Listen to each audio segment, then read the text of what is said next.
11월 마지막 주일입니다. 지난주 추수감사 주일이었죠. 어느 때보다 더 많이 은혜 가운데 또 보내는 추수감사 주일이었던 것 같습니다. 지난주 본문 말씀이 우리 삶 속에 어떻게 실제로 드러나고 있는지 확인하는 그런 시간이었죠. 네, 그래서 유아 세례와 입교식 있었고, 말씀대로 은혜와 긍휼과 평강이 그 삼위 하나님이 우리의 삶을 여전히 붙잡고 하나님의 뜻하신 바대로 그 평강 가운데 열매 맺게 하시는 그러한 분이시라는 것을 우리 함께 공동체가 경험하는 시간이었던 것 같습니다. 그 요한이서 1장 3절의 인사말이 우리 깨끗한 샘교회에게 적실하게 적용되는 그런 말씀이었다, 또 그런 음성이었다는 생각이 들었습니다. 진리 안에서 사랑 가운데 우리와 함께 하시는 삼위 하나님의 코이노니아에 참여한 그 교회는 하나님께서 말씀 가운데 그렇게 인도해 가실 것이라는 것을 우리에게 말씀해 주셨습니다. 다음 세대 자녀들이 믿음으로 세워지는 것을 경험하는 시간이었고, 아둘람 소그룹이 모임이 그 진리와 사랑 안에서 서로 말씀 안에서 사랑의 교제들을 나누는 그런 시간이었고, 우리를 하나 되게 하는 시간이었기도 했습니다. 이렇게 말씀을 따라 맺어가는 깨끗한 샘 교회를 보면서 하나님의 살아계심을 또 고백하게 되는 것 같습니다. 그런데 이렇게 일상으로 다시 돌아간 한 주, 여러분의 삶은 어떠셨습니까? 그 은혜와 기쁨과 평안과 사랑이 일상 속에서 충만하게 또다시 누려지는 시간이었습니까? 저는 안 그랬던 것 같습니다. 저는 지난주가 엄청 오래전에 있었던 일인 것처럼 느껴지고, 그렇게 느껴질 만큼 은혜와 관계없이 또 멀어진 채 또 지냈던 한 주였던 건 아니었나, 이런 생각이 말씀 준비하면서 많이 들었습니다. 오늘 본문 말씀은 사도 요한이 이 편지를 읽는 교회에게 우리 교회와 같이 말씀을 따라서 순종하고 또 아버지께 받은 계명을 따라서 진리의 길을 걸어가고 있는 성도들에게 격려하는 메시지가 담겨져 있습니다. 그러면서 그 모습을 보면서 내가 너희들의 모습을 보면서 너무나도 기쁘다, 이렇게 이야기하는 것을 볼 수 있습니다. 요한이서 1장 4절입니다. 같이 한번 읽어볼까요? 요한이서 1장 4절. 같이 읽겠습니다. 시작. 너희 자녀들 중에 우리가 아버지께 받은 계명대로 진리를 행하는 자를 내가 보니 심히 기쁘도다. 심히 기쁘다, 이렇게 이야기하는데 어떤 모습을 보니 심히 기쁘다고요? 아버지께 받은 계명대로 진리를 행하는 자를 보니 심히 기쁘다. 그냥 이렇게 보니까 그냥 뭐 아무것도 안 했는데 그런 게 아니라 그의 모습을 본 거예요. 그의 삶을 보고 그랬더니 아버지께 받은 계명대로 진리를 행하는 자를 보니 기쁘다, 이렇게 이야기합니다. 진리를 행한다는 것은 무슨 말일까요? 우리가 계속해서 벌써 3주간 진리에 대한 이야기를 많이 나눴는데, 기억하시죠? 진리란 하나님께 속한 성품입니다. 신실하신 하나님께서 자신이 약속하신 그 말씀을 따라 신실하게 그 일을 행하신 것, 그렇게 나타난 증거, 그렇게 나타난 결과, 예수 그리스도께서 이 땅에 오신 것, 그래서 예수 그리스도가 진리다, 이렇게 이야기 나눴죠. 말씀이 실체가 되어서 이 땅에 드러난 것, 나타난 것, 그것이 진리예요. 하늘에 있는 생명의 그 원형과 실체가 이 땅에 드러난 것, 그게 진리예요. 이 세상에 거짓이 가득한 세상에 진실과 정의이신 그분이 나타난 것, 그게 진리입니다. 그래서 예수님이 진리죠. 예수 그리스도께서 진리이십니다. 그 진리 안에는 무엇이 있다고요? 사랑이 함께 있습니다. 아버지의 사랑. 진리와 사랑이 함께 예수 그리스도 안에 있습니다. 그리고 그 진리가 우리 안에 거하십니다. 그러면 왜 그게 무슨 말이에요? 이런 표정으로 그게 무슨 말이더라? 이런 표정으로 또 저를 신기하게 바라보시네요. 진리이신 그리스도를 우리가 받았죠. 그 그리스도를 믿음으로 받았잖아요. 그렇죠? 그럼 우리는 어떻게 될까요? 진리를 받은 우리는 진리와 함께 행하게 될 수밖에 없는 것이죠. 진리를 가졌다는 것은 그 아들을 우리가 소유했다는 것이고, 그 아들 안에 있는 진리와 사랑이 우리의 것이 되었다는 뜻이기도 합니다. 이것이 교회의 원래 모습이어야 되는 것이죠. 교회된 여러분들, 여러분이 그 진리의 사람이 되게끔 하기 위해서 진리이신 그분이 이 땅에 오셨고 진리이신 그분을 이 땅에 보내신 것입니다. 근데 우리는 잘 모르고 있었을 뿐이죠. 최근 하나님께서 우리 교회 성도님들에게 막연히 믿는 신앙에서, 저는 그렇게 느껴져요. 막연히 믿고 있었던 그런 신앙에서 구체적으로 제대로 알고 믿는 신앙의 백성들로, 사람들로 우리를 변화시켜가고 있다는 것을 많이 경험하게 됩니다. 많이 보여요. 이런 시간을 통해서 우리를 더 든든하게 진리 가운데서, 사랑 가운데서 세워가시는 하나님을 보게 됩니다. 우리를 말씀에서 약속하셨던 그 새 언약 백성된 삶으로 우리를 창조해내고 계신 것이죠. 구체적으로 어떤 이유로 우리가 진리를 행하고 아버지께 받은 계명대로 살고 있는 것인지, 오늘 그럼에도 왜 우리는 그대로 살지 못하고 있는지, 잘 못 살잖아요. 그렇죠? 그러면 어떻게 그렇게 살 수 있게 되는지에 대해서 함께 생각해보는 시간을 갖도록 하겠습니다. 이 진리대로 행하는 구체적인 방식이 아버지께 받은 계명대로 행하는 것이다, 이렇게 이야기합니다. 아버지께 받은 계명. 그럼 계명, 아버지께 받은 계명이란 무엇일까? 오늘 본문 말씀 4절부터 6절까지에 계명이라는 말이 4번이나 반복되어서 언급하고 있습니다. 사도 요한은 이 계명을 따라 행하는 삶을 강조하고 있는 셈이죠. 왜 이 계명을 지키는 것일까? 이후에 곧바로 나올 7절 말씀에 보면 왜 이렇게 계명을 강조하는지에 대해서 알 수 있습니다. 7절 보면 미혹하는 자가 세상에 많이 나왔나니 이는 예수 그리스도께서 육체로 오심을 부인하는 자라. 이런 자가 미혹하는 자요 적 그리스도니. 다음 시간에 우리 함께 알아보겠지만 미혹하는 자들이 교회 안팎에 너무 많이 포진되어 있었던 거예요. 그런 사람들 속에서 교회가 무언가 어떻게 살아야 되는지에 대해 고민하고 필요한 것들이 있었다는 겁니다. 하나님께서 그 아들을 육신으로 보내신 그 예수 그리스도의 성육신 사건, 그분을 믿는다는 것, 그분이 진리라는 사실, 그 진리를 소유한다는 것, 이것이 무엇을 의미하는지 구체적으로 잘 몰랐던 것 같아요. 그래서 교회는 무엇을 믿어야 되는지에 대한 내용과 어떤 분을, 어떤 대상을 믿어야 되는지에 대한 내용이 정확하게 정립되지 않았던 거예요. 그러니까 그것이 너무나도 필요한 상황 속에서 지금 이 말을 하고 있었던 겁니다. 그래서 아버지께서 주신, 아버지께 받은 그 계명대로 순종하는 그 삶이 필요했던 것입니다. 계명이라는 뜻은요, 보통 우리가 딱 들으면 그런 생각이 들잖아요. 지켜야 할 규범과 복종해야 할 계율이라는 그런 사전적 의미가 있다고 해요. 지켜야 할 규범, 복종해야 할 계율, 이게 무슨 생각이 드십니까? 약간 강압적인 느낌이 많이 들지 않습니까? 이거 복종하고 안 따르면 뭔가 이게 좀 큰일 날 것처럼.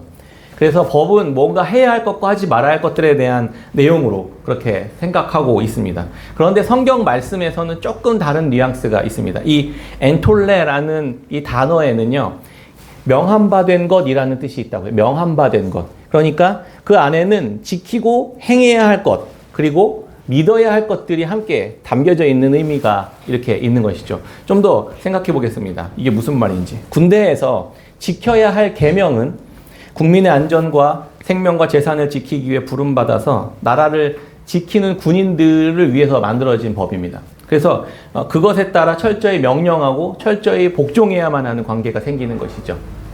계명에는 이런 관계성이 있어요. 그래서 어겼을 때에는 징계나 처벌을 받게 되는 그런 관계를 생각하게 됩니다. 명령하면 묻지도 따지도 말고 그냥 무조건 순종해야 되는 그런 어떤 것으로 생각됩니다. 순종하지 않으면 처벌받고 나에게 뭔가 피해를 얻게 되는 것이라고 생각하는 것이죠. 계명이 성립되려면 이렇게 둘 사이의 관계성이 먼저 성립이 되어야 됩니다. 명령을 하는 쪽, 명령을 받는 쪽, 그 관계에 따라서 이 계명이 어떤 작용을 하는지 성립되게 되는 것이죠. 하나님께서 부여하신 이 계명에도 이런 느낌으로 우리가 이런 방식으로 적용하고 있다는 것을 생각해 보게 되는 것이죠. 조금 어떻게 보면은 어떤 면에서는 맞는 말이지만 어떤 면에서는 왜곡된 부분들이 있는 것이죠. 오해하고 있는 부분도 있습니다. 그래서 성경에서 말하고자 하는 이 계명의 의미를 제대로 이해하기 위해서는 언약에 대해서 제대로 이해해야 됩니다. 언약이요. 언약이란 뭘까요? 하나님이 자기 백성들과 약속을 맺은 것이죠. 하나님은 이스라엘 백성들을 출애굽시키신 후에 모세를 중심으로, 모세를 대표로 시내산에서 이스라엘 백성과 언약을 맺습니다. 그렇죠? 언약을 맺고 난 뒤에 뭘 하시죠? 그때 10계명을 줍니다. 이게 계명을 그때 주시는 거예요. 그러니까 율법에 이게 출애굽기 20장에 보면 10계명인데 그 10계명을 보면 구약의 율법들을 보면 다 그렇죠. 계명은 다 이건 해라, 이건 하지 마라, 이건 하면 안 된다, 안 된다, 안 된다, 안 된다. 그리고 이것만 해라, 이것만 해라, 이렇게요. 뭔가 자꾸 우리를 구속하고 통제하는 것처럼 느껴지지 않습니까? 계명하면요. 맞아요. 그런 면이 있습니다. 그런데 진리와 사랑의 하나님의 원래 의도는 그런 의도는 아니었다는 거예요. 하나님께서 지키라고 주신 이 계명, 율법에 관해서 우리는 많이 오해하고 있습니다.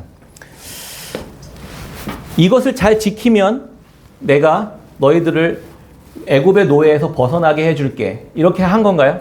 그게 아니죠. 계명을 주실 때 이걸 잘 지켜 행해. 그러면 노예 생활에서 벗어나게 해줄게. 이렇게 준 게 아니잖아요. 이미 여기에는 출애굽 했어요.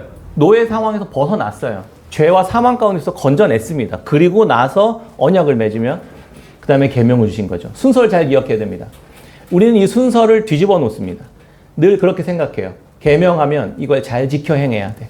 그래야지만 하나님으로부터 사랑을 받을 수 있어. 라고 생각하는 그런 오해와 착각이 되게 많이 있습니다. 이걸 안 지키면 너네 다 버린다. 약간 하나님이 이렇게 뭔가 협박하는 것처럼. 그런데 생각해 보세요. 이미 이들을 자유케 하셨습니다. 이미 이들을 하나님의 자녀로 삼으셨습니다. 그리고 나서 자녀들이 지켜 행해야 할 것들은 이런 것들이야. 자녀답게 살기 위해서는 이렇게 해야 되는 것들이 필요해. 이 안에 있어야 돼 라고 주신 거죠. 그러니까 먼저 뭘 주신 거죠? 계명을 주시기 전에 은혜를 먼저 주셨던 겁니다. 먼저 하나님의 자녀됨을 선언해 주시고 그 다음에 계명을 주셨다고요.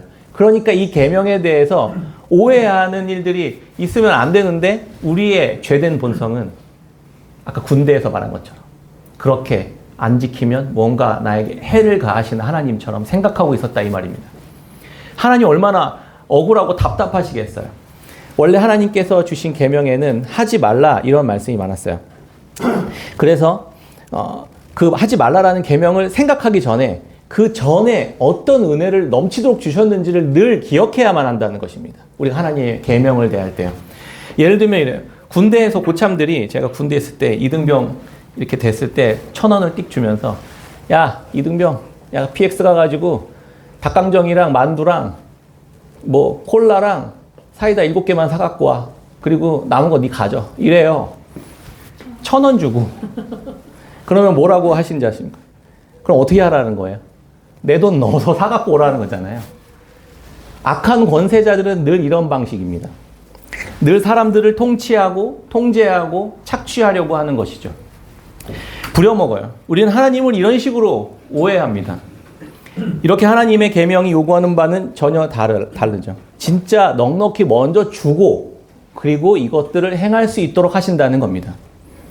다 하고 남을 만큼 주고 그리고 진짜 남아 돌도록 그걸 다 해도 따라서 순종해도 다 남아 돌도록 주신다는 거예요.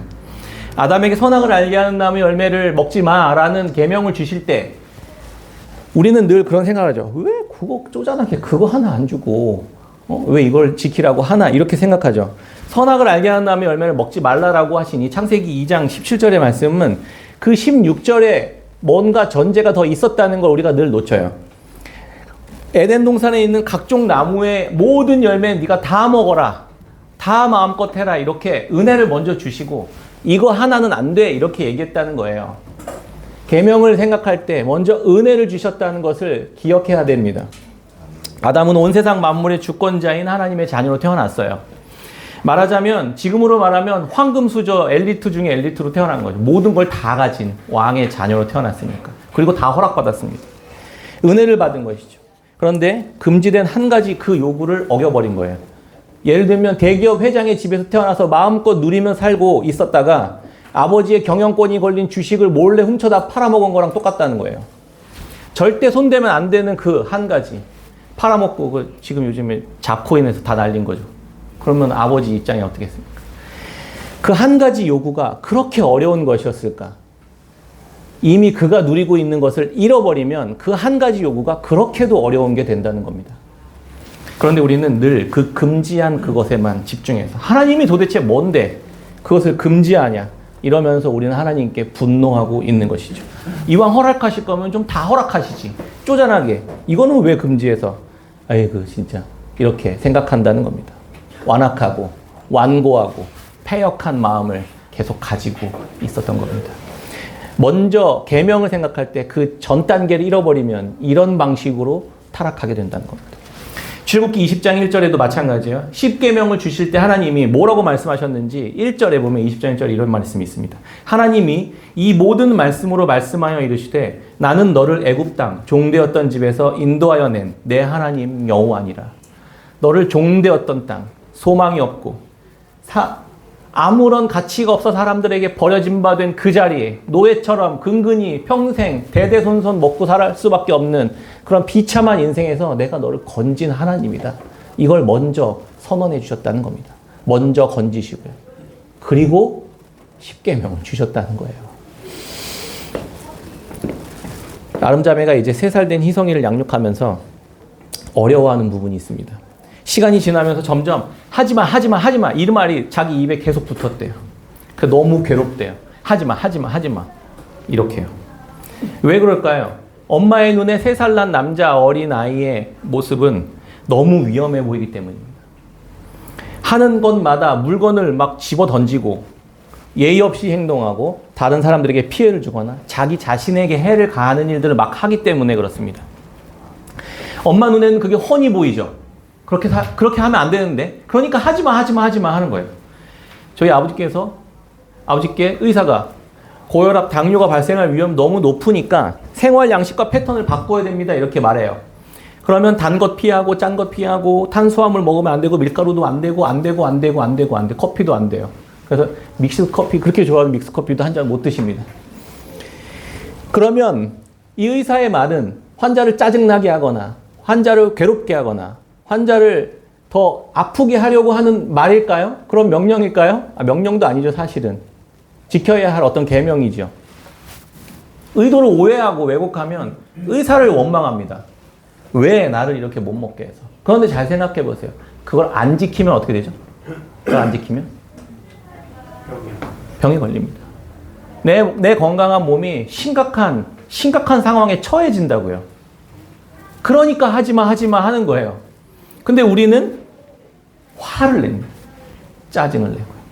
세상의 법과 계명은 그것을 명령하는 대상이 상대방을 통제하고 착취하고 이용하도록 악하게 사용합니다.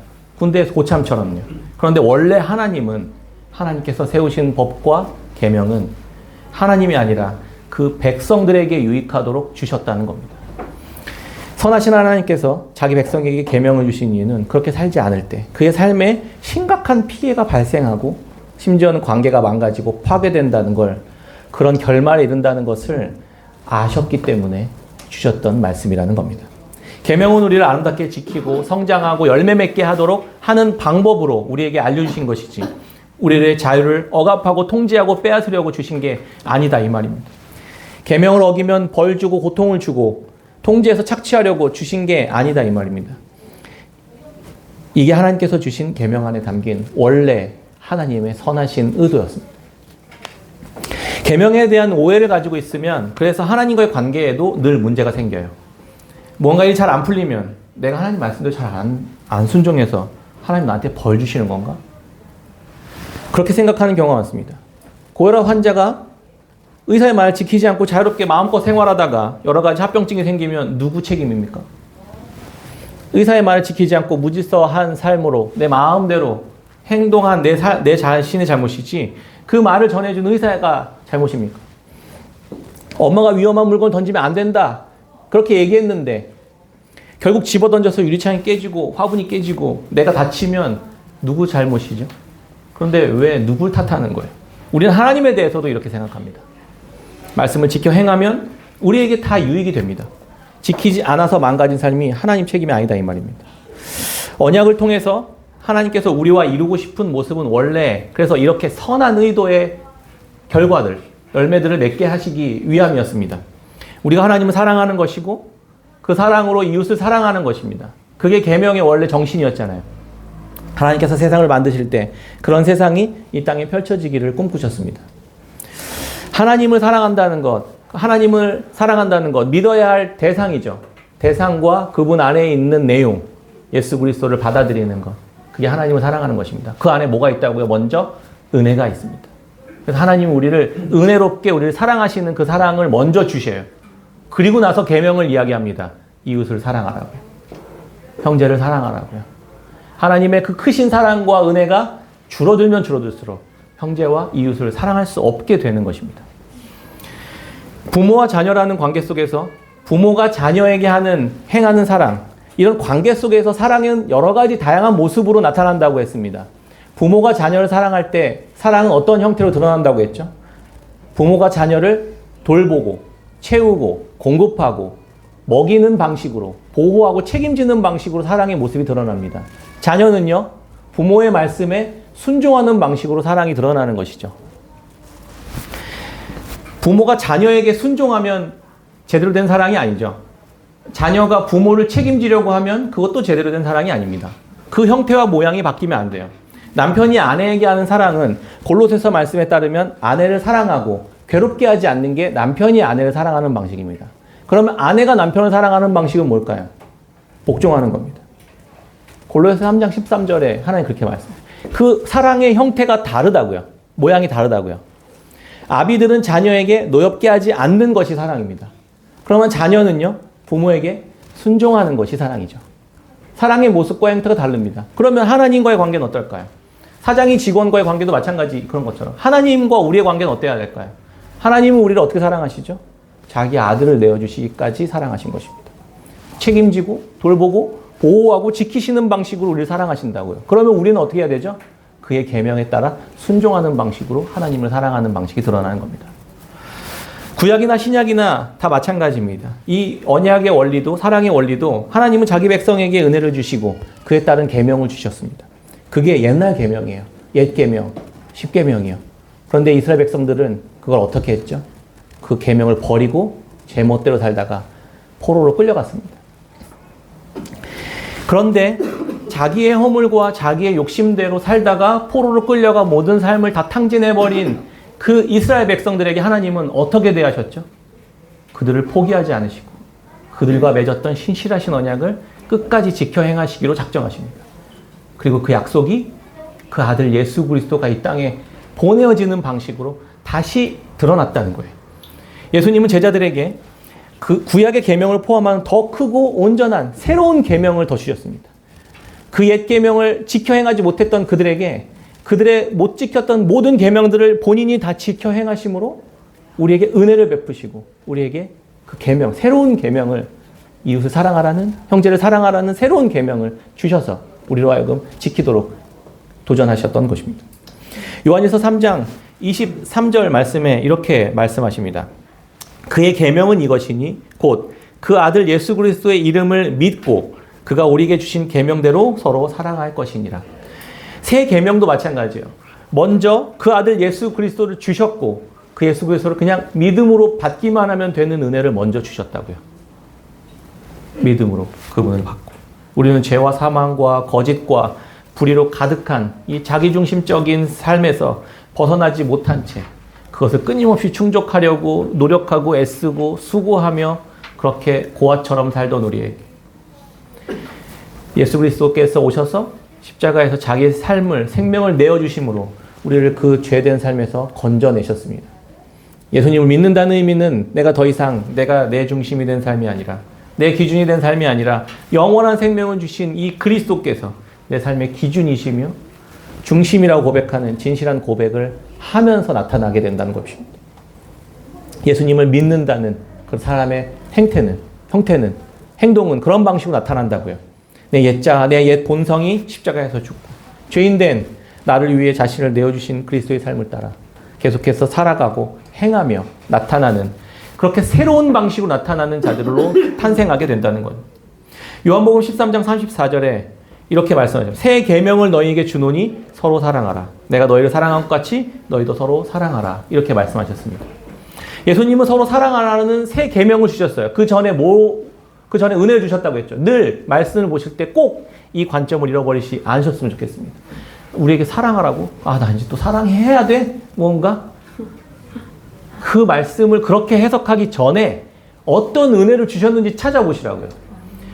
내가 너희를 사랑한 것 가치가 먼저 주셨죠. 먼저 내가 너희를 사랑했다는 거. 예수 그리스도께서 그 존귀하신 하나님의 아들 예수 그리스도께서 자기의 생명을 먼저 주셨다고요. 그 사랑을 받았다고요. 그리고 나서 내 이웃을, 내 형제를 사랑해라. 이렇게 말씀하셨다는 겁니다. 우리는 늘 사랑한다고 하지만 늘 실패하죠. 늘 서로 사랑하지 못합니다. 원래 우리는 우리의 힘으로 사랑할 수 없는 자예요. 우리를 먼저 사랑하신 그 사랑이 우리 안에 먼저 충분히 충만하게 흘러넘치도록 그분의 은혜와 사랑을 경험해야만 그렇게 사랑할 수 있는 자입니다. 한 1억 정도 받으면 한 10만 원 정도는 기쁘게 나눌 수 있지 않겠습니까? 이와 비교할 수 없는 하나님의 그 사랑을 예수 그리스도 안에서 넘치도록 받았다는 이 사실을 실제로 경험할 때 우리는 늘 그걸 받을 수 없는 자이지만 받았다는 사실들을 경험할 때 우리가 하나씩 사랑할 수 있게 된다는 것입니다. 예수 그리스도께서 여러분들을 어떻게 사랑하셨습니까?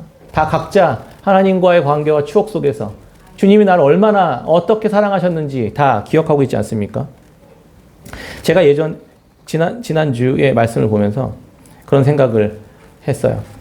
나를 어떻게 새 언약 백성으로 삼으셨을까? 옛날 언약은요, 돌판에 기록되어 있었죠.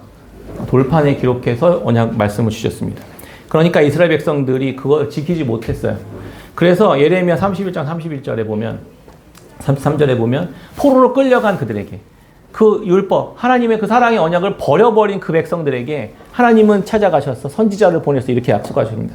그러나 그날 후에 내가 이스라엘 집과 맺을 언약은 이러하니 곧 내가 나의 법을 그들의 속에 두며 그들의 마음에 기록하여 나는 그들의 하나님이 되고 그들은 내 백성이 될 것이라. 여호와의 말씀입니다. 실패하고 낙심하고 스스로 패역해서 파멸된 자리 가운데 가 있는 그에게, 우리들에게 찾아오셔서 그 언약 돌판에 기록해서 너가 못 지킨 것 같아. 내가 너의 마음속에 내 언약 약속을 기록해 심어줄게. 이렇게 약속하셨다는 겁니다. 그게 예수 그리스도를 통해 믿음으로 얻게 되었다는 사실. 그리고 우리 안에 그리스도를 통해 보내신 그 성령께서 우리 안에 내주하심으로 그 약속이 성취되었다고요. 여러분들 안에 이미 그 언약이 새겨져 있다는 겁니다. 계속 많이 얘기했었죠.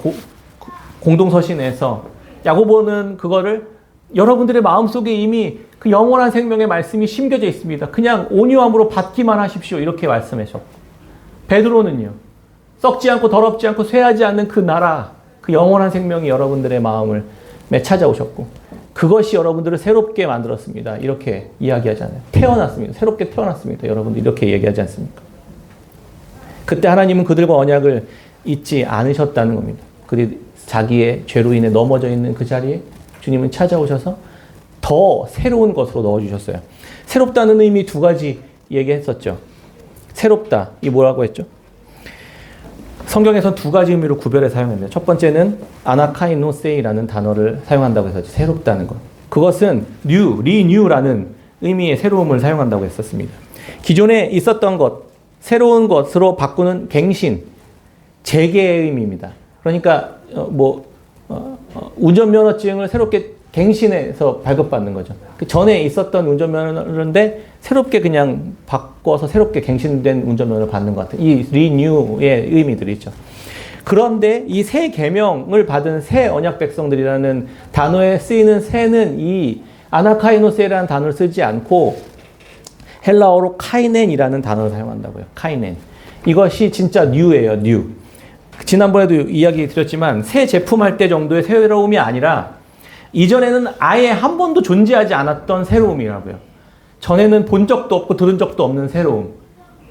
무선 전화를 쓰다가 스마트폰인데 아이폰 16이 갑자기 나타난 거죠. 한 번도 본 적이 없는데 이런 게 전혀 새로움이에요. 근데 이것보다 더 새로운 거예요. 마차를 타고 다니는데 테슬라가 갑자기 나타난 거죠. 이런 새로움이요. 이런 의미에서의 새로움을 카이넨이라고 쓴다고 합니다. 그런데 그것보다 더 차원이 더 다른 의미의 새로움이 있어요. 씨앗이요, 씨앗. 돌처럼 딱딱한 씨앗을 땅에 심었더니 어떤 새로운 게 탄생했죠? 생명이 탄생한 겁니다. 싹이. 이런 의미에서의 새로움. 이걸 새 언약 백성들이 여러분들에게 사용한다고. 전에 돌처럼 딱딱했었던 내가 예수 그리스도와 하나님의 말씀을 받으면 이렇게 전혀 새로운 존재가 된다고요. 어떻게 해요?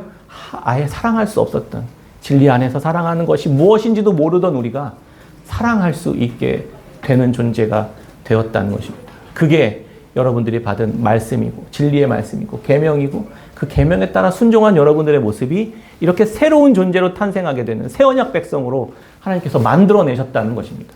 여러분들이 그런 자들이라고요. 그런데 솔직히 말하면 나는 왜 안 될까? 늘 이런 질문을 하죠. 저도 늘 안 됩니다.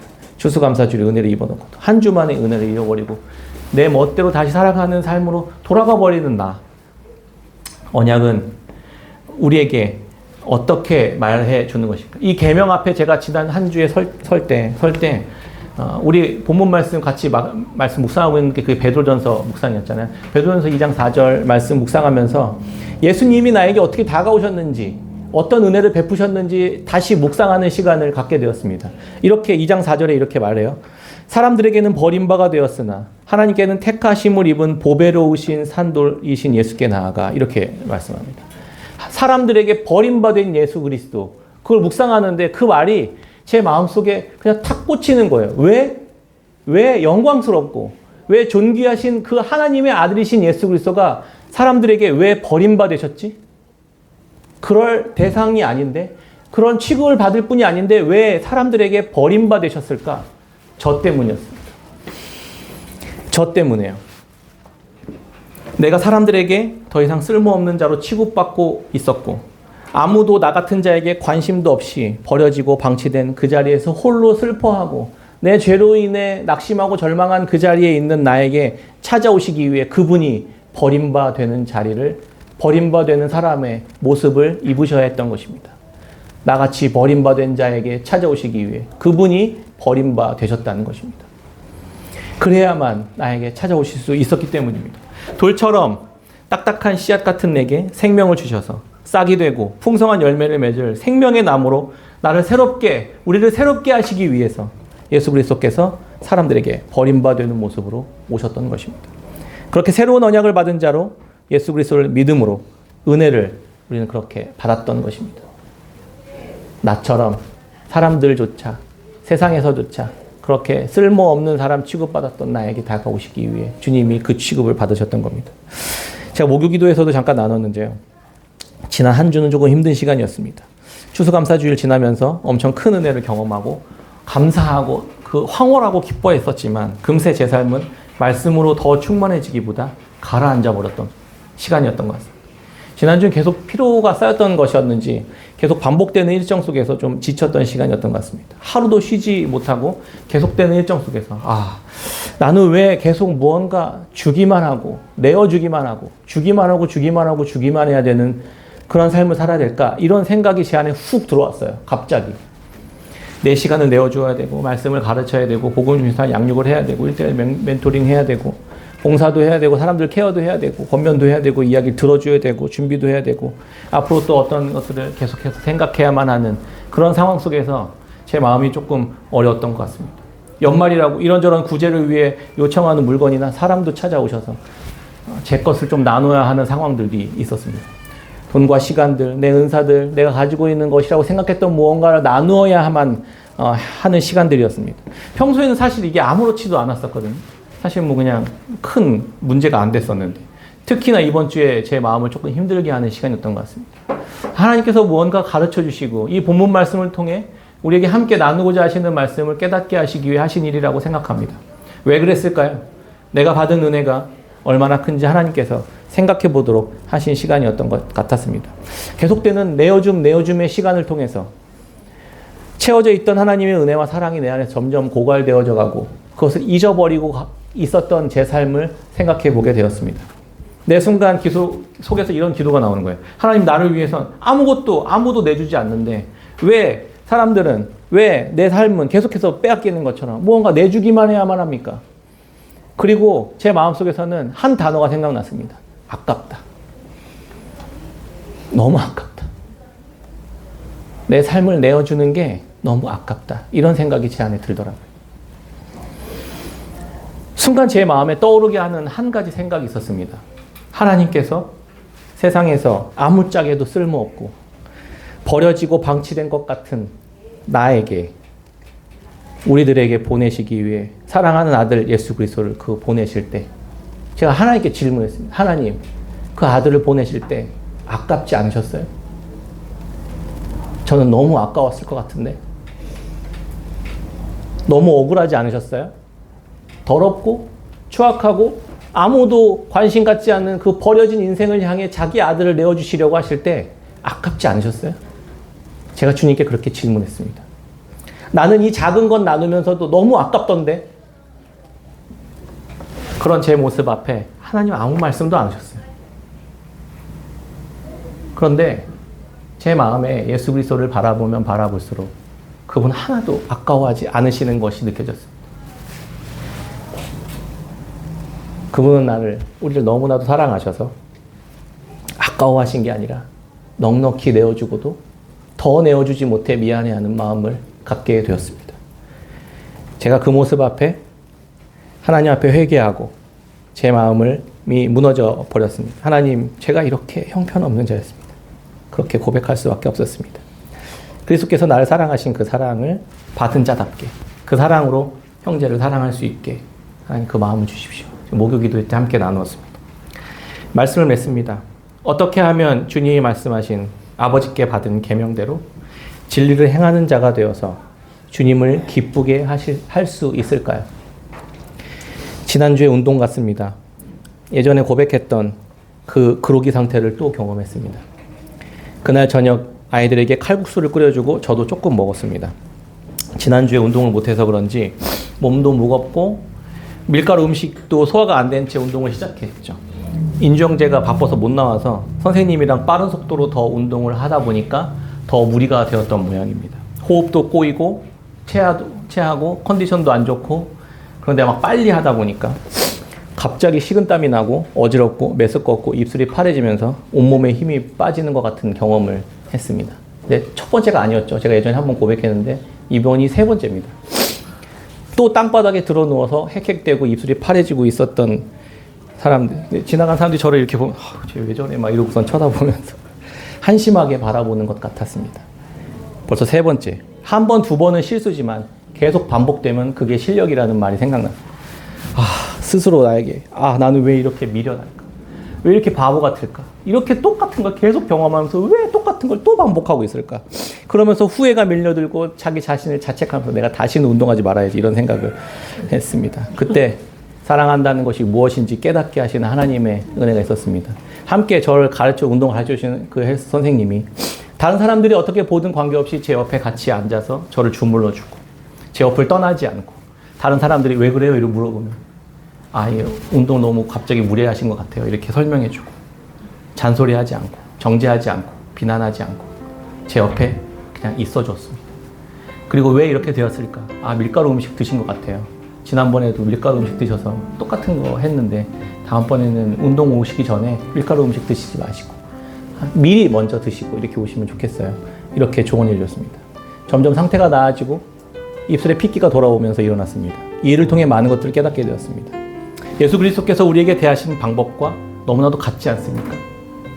우리는 우리의 죄로 반복되는 어리석은 짓을 또 똑같이 하면서 하나님의 말씀과 계명을 집어치워버리고 퍼져버리는 그런 인생을 살아가고 있었던 우리들에게 예수님은 찾아오셔서 사람들이 정죄하고 비난하고 힐난하는 그 눈길들 다 스스로 감당하시면서 우리 옆에서 우리를 돌봐주시고 우리를 사랑하시고 자기 생명을 아낌없이 끊임없이 내어주시기까지 자기를 사랑하시는 우리는 우리의 죄로 인해 망하지만 우리 죄로 인해 우리에게 사랑을 주셔서 우리를 다시 일어날 수 있도록 하시는 하나님의 사랑으로 우리를 다시 격려하시고 일으켜 세우시는 게 그분의 사랑이었습니다. 그분이 우리에게 보여주셨던 계명이었습니다. 그런 은혜를 우리가 입었고 그런 은혜를 받은 자답게 살도록 다시 한번 기회를 주셨습니다. 너희도 서로 사랑하라. 요한복음 13장 34절 새 계명을 너희에게 주노니 서로 사랑하라. 내가 너희를 사랑한 것 같이 너희도 서로 사랑하라. 우리 깨끗한 샘교회 성도님들도 주님께서 이 계명을 따라 나를 사랑하신 그 은혜의 계명을 계속 똑같이 순종하며 걸어갈 때 원래 진리 안에서 계명을 따라 행하라라는 그 의미 안에는요 함께 계명을 따라 걸으라 이런 의미가 원래 원어적인 의미가 있다고 해요. 함께 그 계명을 따라 걸어가는 겁니다. 그리스도께서 걸어가신 그 길을 우리도 함께 계명을 따라 걸어가는 것. 주님이 나에게 주신 그 은혜의 사랑을 따라 나도 그 은혜의 사랑을 살아가며 살아가는 삶을 통해 하나님은 이 땅에 하나님의 나라를 여러분들을 통해 세우실 것입니다. 드러나게 하실 것입니다. 열매 맺게 하실 것입니다.